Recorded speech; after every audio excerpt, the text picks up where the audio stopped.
Willkommen zu deinen ersten Schritten oder Schrittweisen. Heute machen wir den Anstellschritt und den Nachstellschritt und beginnen mit dem Nachstellschritt. Zuerst nutzt du wieder deine Beinpositionsübung, um über die Position 1 in deine Fechtstellung, die Beinposition 2 zu kommen. Wippe auch wieder etwas in die Knie, um die optimale Standhöhe zu bekommen.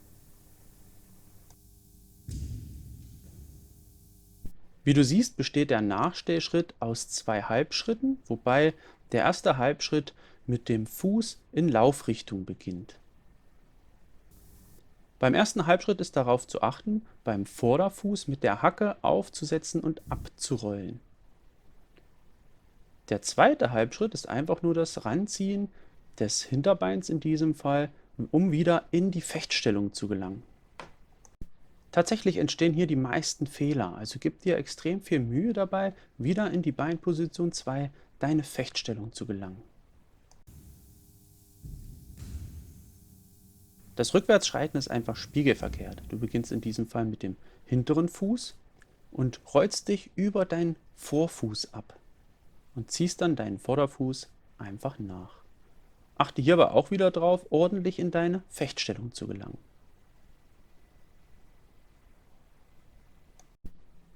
Schauen wir uns das Ganze nochmal aus der Frontalansicht an. Achte bei deinen Schrittübungen vor allem darauf, im Takt zu bleiben. Also ich gebe meinen Schülern immer die Kommandos und Schritt oder 1, 2. Und so kannst du auch üben. Mach das langsam und flüssig. Die zweite Schrittweise, die du hier lernst, sind die Anstellschritte. Bei den Anstellschritten arbeitest du genau andersrum. Das heißt, du beginnst bei Vorwärtsschritten zuerst den Hinterfuß ranzustellen, um dann einen Schritt mit dem Vorderfuß zu machen. Anstellen, schreiten. Achte hierbei auch wieder darauf, ordentlich in deine Fechtstellung zu gelangen. Rückwärts ist es dann wieder spiegelverkehrt, erst den Vorderfuß anstellen und mit dem Hinterfuß schreiten. Schauen wir uns das Ganze wieder aus der Frontalsicht an. Achte wieder beim Üben darauf, ordentlich in den Takten zu arbeiten und Schritt oder 1, 2. Und mach schön langsam und flüssig.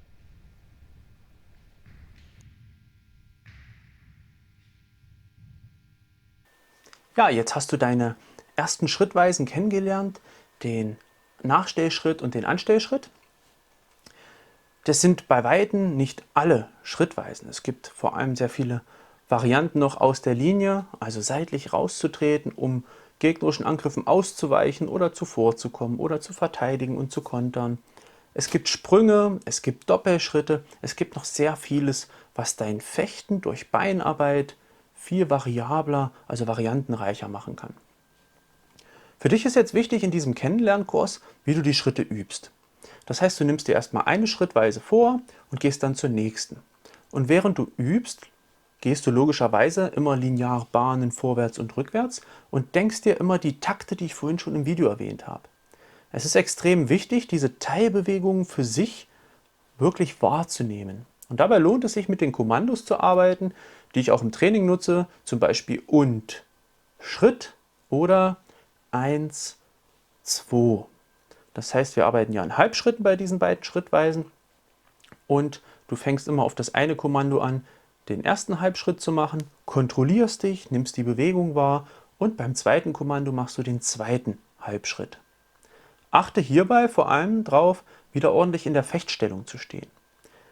Die größten Fehler, die Schüler, Fechter am Anfang ihrer Ausbildung machen, wenn es um Beinarbeit geht, sind zum einen, dass die Hacken nicht ordentlich in Linie stehen, also dass sie hinten überkreuzen. Das ist nicht gut, also achte darauf, dass die Hacken immer ordentlich in Linie stehen. Und zum Zweiten, dass die Fechter nicht ordentlich in ihre Fechtstellung zurückkehren. Das heißt, entweder ist der Stand, nachdem sie mit dem Schritt fertig sind, zu eng oder zu breit.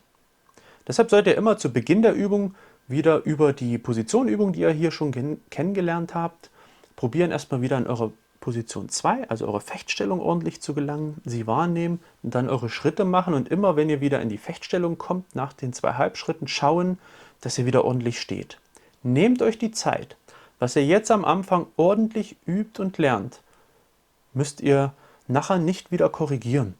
Also wenn ihr euch einmal die Fehler reintrainiert habt, wird es schwierig, das wieder rauszutrainieren. Ja, ich hoffe, das Thema ist für euch interessant. Ihr könnt zuerst, wie gesagt, ohne Schwert üben und wenn ihr später die anderen Lektionen zum Greifen des Schwertes und zu den Huten, den Schwertpositionen gehabt habt, dann könnt ihr auch gerne variieren und die Beinarbeit mit den Schwertpositionen, mit dem Halten der Waffe verbinden. Denn was wäre Fechten ohne Schwert? Ja? Also viel Spaß beim Lernen und bis zum nächsten Mal.